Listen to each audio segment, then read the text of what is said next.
যেটা বাকি জায়গাতে হয় না, আমাদের এখানে যেটা করা হয় সেটা হচ্ছে বাবা মাকে নিয়ে সাথে নিয়ে কাজ করা, যেখানে বাবা মাকে এতটা ভাবে প্রাধান্য দেওয়া যাতে তারা একদম সামনের সারিতে রয়েছেন, তারাই পারবেন যে বাচ্চাকে সেই জায়গা থেকে ঠিক করা। বাবা মা তাদের অ্যালাইনমেন্ট, বাচ্চার সাথে অ্যালাইনমেন্ট, নিজেদের মধ্যে অ্যালাইনমেন্ট, বাচ্চার সাথে অ্যালাইনমেন্ট কতটা গুরুত্বপূর্ণ হিসেবে আপনারা পাচ্ছেন? আমি আইএনডি তে রয়েছি এই 2 বছর হয়ে গেছে। তো আগেও আমি যেখানে কাজ করেছিলাম বাচ্চাদের সাথে, সেখানে যেটা ধরুন বাকি জায়গাতে যেটা হয়ে থাকে যে থেরাপি সেন্টারে বাচ্চা যায়, থেরাপি তাকে জোর করে বসিয়ে করানো হয়।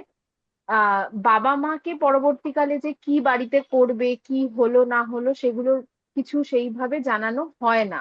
এবং বাচ্চাকে ওই যে বাচ্চা বসতে চাইছে না তাকে ধরে বেঁধে একটা বসানো, যেটা আমাদের কয়েকটা যেই শব্দ আমরা যেটা শুনে থাকি, সিটিং হ্যাবিট, আই কন্টাক্ট, এই যে জায়গাগুলো, হাইপার অ্যাক্টিভিটি, তো বাচ্চা আসলে কি চায় সেটা কেউই খেয়াল কোনোদিনই করেনি। তো এখানে সেই মেথডেই আমিও এতদিন ধরে মানে কাজ করছিলাম। তো আমাদের আইএনডি তে স্যারের সাথে 2 বছর থাকার পর যেই জায়গাটা মানে আমি নিজেও মানে দেখেছি, শিখেছি এবং শিখছি এখনো, যে চেপে ধরে জোর করে কিছু করানো যাবে না। এটা আমার ক্ষেত্রেও বলুন বা একটা বাচ্চার ক্ষেত্রেও বলুন, বাচ্চার ওই যে যে ইন্টারেস্ট জোন যেটা স্যার বলে থাকেন সবসময়, সেই ভালো লাগার জায়গাটা দেখা এবং সেইখান থেকে কিভাবে আমরা তার সাথে মিশতে পারবো তার ভালো লাগার জায়গা থেকে।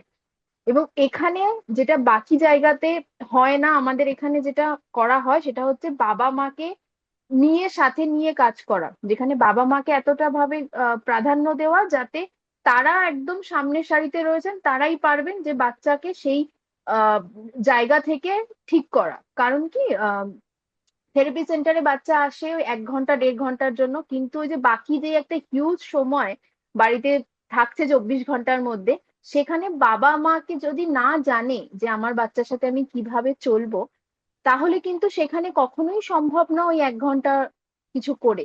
তো বাবা মাদের যে রোলটা একটা বাচ্চার জীবনে কতটা গুরুত্বপূর্ণ, আমাদের যে বাচ্চারা রয়েছে তাদের কাছে, সেইখানে স্যার এবং মানে স্যারই শিখিয়েছে যে কিভাবে এই জায়গাটাতে বাবা মাকে সাথে নিয়ে কাজ করতে হবে।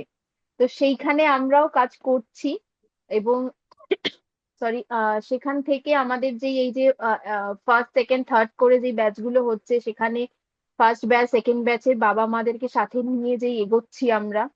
তো এখানে তো স্যার অনেকটাই মানে আমরা শিখছি যে এটা তো বাকি কোথাও এখন অব্দি হয় না। যে মেন পিলার যদি হয় সেটা তো বাবা মাই, তো বাবা মাই তো বাচ্চাদেরকে শেখাবে, এবং বাচ্চারা কিন্তু বাড়ির পরিবেশ থেকে এবং বাবা মাদের দেখেই শেখে। তো এই জায়গাটাতে বাবা মাদের রোলটা যতটা গুরুত্বপূর্ণ, এবং আমাদের সেখান থেকেই স্যার শিখিয়েছেন যে মেন জায়গাটা হচ্ছে এইগুলো নিয়েই আমাদের কাজ করতে হবে। আমি এখানে একটা জিনিস যোগ করব। আমি এনাদের কিছু শেখাইনি, শিখিয়েছেন হচ্ছে আপনাদের মতো বাবা মারা। এক্ষেত্রে এনারা প্রবলেমটা হ্যান্ডস অন ফেস করেছেন। চারিদিকে যখন কাজ করা হয় সেটাকে বোঝা এবং আপনারা যা বইয়ে পড়েছেন সেটাকে পেরিয়ে নিজের আন্ডারস্ট্যান্ডিং অ্যাপ্লাই করা, এটা সাধারণত শেখানো হয় না। আজকে আমি শুধু তাদের ডিগ্রি অফ ফ্রিডম বাড়িয়ে দিয়েছি, বাকি আমাকে কিচ্ছু করতে হয়নি। দেখলেন কেমন মনে হলো? এবার আমি যদি বলি যে আপনার বাচ্চার আপনি পরিবর্তন চাইছেন, কিন্তু কোথায় সমস্যা আপনি জানেন না। হয়তো অ্যাসেসমেন্ট হয়েছে, হয়তো আপনাকে বলেছে এই রয়েছে ওই রয়েছে, অটিজম, এডিএইচডি, এরকম নানান রকম লেবেল, কিন্তু কোনটার উপর কিভাবে কাজ করলে বাস্তবে উন্নতি আসবে সেটাই কিন্তু বলা হয়নি। আমরা আজ বেশ কিছু ডেভেলপমেন্টাল ড্রাইভার্স আইডেন্টিফাই করেছি যেখানে কাজ করলে উন্নতি সম্ভব, এবং সেটা আপনাকে ধরিয়ে দিতে চাইব।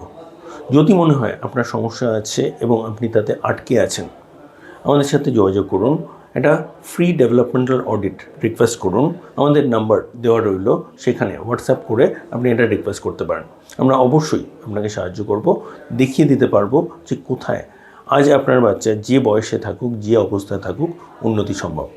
সুতরাং যোগাযোগ করুন, আমরা আছি আপনার সাথে।